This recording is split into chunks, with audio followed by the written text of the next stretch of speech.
গান বাজনাকে আল্লাহ পরিষ্কারভাবে কোরআনে হারাম করেছেন, বিশ্ব নবী পরিষ্কারভাবে হাদিসে হারাম করেছেন। এই হারামকে যদি কেউ হালাল মনে করে নিঃসন্দেহে ঈমান থাকবে না। কিয়ামতের ছোট ছোট আলামতগুলির আরেকটা আলামত হলো গান বাজনা নর্তকী বেড়ে যাবে। এই আলামতটা সারা বাংলাদেশও প্রকাশ পাইলো, বগডোরে পাইছে না। বগডোরে আছে কি বেড়ে যাবে? গান বাজনা এবং নর্তকী বেড়ে যাবে। নারীরা গান গাইব আর পুরুষে গান শুনবো। এই আলামত বগডোরে আসেনি? এটা কিসের আলামত? কিয়ামতের আলামত। গান বাজনা কোরআনেও হারাম, হাদিসেও হারাম। গান শব্দের অর্থ হলো সঙ্গীত, কণ্ঠ সঙ্গীত, সুরের আওয়াজ। আর শরীয়তের পরিভাষায় গান বাজনা বলা হয়, গান বাজনা বলা হয় যা মানুষের অন্তরে কামোদ্দীপনা জাগ্রত করে, মানুষকে ধর্মীয় অনুশাসন থেকে বিমুখ করে, পরকাল সম্পর্কে মানুষকে উদাসীন করে। এই জন্য আল্লামা তাহের পাটনি রহমতুল্লাহি আলাইহি বলেন, আল গিনা রুকিয়াতুজ জিনা, গান হলো জিনার মন্ত্র। আল্লামা তাহের পাটনি কি বলেছেন? গানকে জিনার মন্ত্র বলেছেন। আল্লাহর নবী বিশ্ব নবী বলেন, কিয়ামতের পূর্বে গান বাজনা এবং নর্তকী বেড়ে যাবে। এটা হলো কিয়ামতের ছোট আলামতের একটা আলামত।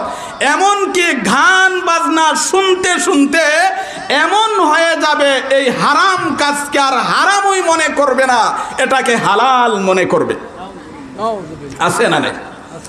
হারামকে হারাম মনে করা এক জিনিস, আর হারামকে হালাল মনে করা আরেক জিনিস। আচ্ছা বলেন তো, শুকরের গোশত হালাল না হারাম? হারাম। কেউ যদি শুকরের গোশত হারাম মনে করে খায় তার ঈমান যাবে না, গুনাহ হবে। কিন্তু শুকরের গোশত কেউ যদি হালাল মনে করে খায় তার ঈমানই থাকবে না। কুত্তার গোশত হালাল না হারাম? হারাম। কেউ যদি কুত্তার গোশত হারাম মনে করে খায় মারাত্মক গুনাহ হবে, কিন্তু কেউ যদি এটাকে হালাল মনে করে তার ঈমানই থাকবে না। সুদ হারাম, ঘুষ হারাম। কেউ যদি সুদ খায়, ঘুষ খায়, হারাম মনে করে গুনাহ হবে, কিন্তু কেউ যদি হালাল মনে করে খায় তার ঈমানই থাকবে না। নামাজ ছেড়ে দেওয়া গুনাহ, কেউ যদি নামাজকে অস্বীকার করে তার ঈমানই থাকবে না।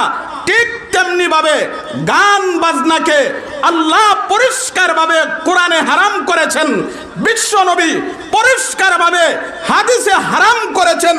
এই হারামকে যদি কেউ হালাল মনে করে নিঃসন্দেহে ঈমান থাকবে না। তাহলে হারামকে হারাম মনে করা এক জিনিস, আর হারামকে হালাল মনে করা আরেক জিনিস। কিয়ামতের ছোট ছোট আলামতগুলির মধ্যে একটা আলামত হলো গান বাজনা নর্তকী বেড়ে যাবে, এমনকি গান বাজনাকে আর হারামই মনে করবে না। এটা কিসের আলামত?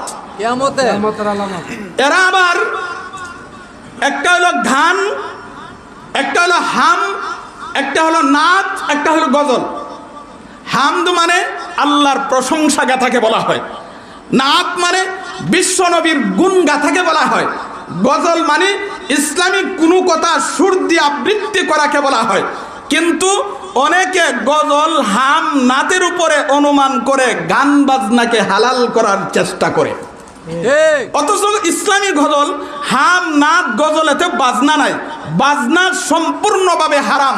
হ্যাঁ, কেউ যদি হাম নাত গজল ইসলামী সঙ্গীত পরিবেশন করতে গিয়েও কেউ যদি এগুলোতে বাজনা ব্যবহার করে, তখন আমরা বলবো সেই হাম, সেই নাত, সেই গজল আর হালাল থাকবে না, সেইগুলো হারাম হয়ে যাবে। অনেকে দেখা যায় হাম নাত গজলে আবার বাজনা ব্যবহার করে। অনেকে আবার আরব দেশের দফ এর সাথে তুলনা করে গান বাজনাকে হালাল করার চেষ্টা করে। অথচ দফ আর বাজনা কিন্তু এক নয়। দফ বাজানো হয়তো আরব দেশে সংবাদ প্রচারের জন্যে, আর বাজনা বাজানো হয় হারাম পন্থায় চিত্ত বিনোদন করার জন্যে। সুতরাং দফ আর বাজনা এক হতে পারে না। ওই সময় দফ বাজাইতো সংবাদ প্রচারের জন্যে। সুতরাং কেউ যদি দফের করে বাজনাকে হালাল করার চেষ্টা করে, সে ভুল পথে আছে। তাহলে কিয়ামতের আলামতগুলির মধ্যে যতগুলো আলামত আছে, ছোট ছোট আলামত, এর মধ্যে একটা হলো গান বাজনা নর্তকী বেড়ে যাবে। এই আলামতটা প্রকাশ পাইছে না বাকি রইছে? আছে, প্রকাশ পাইছে।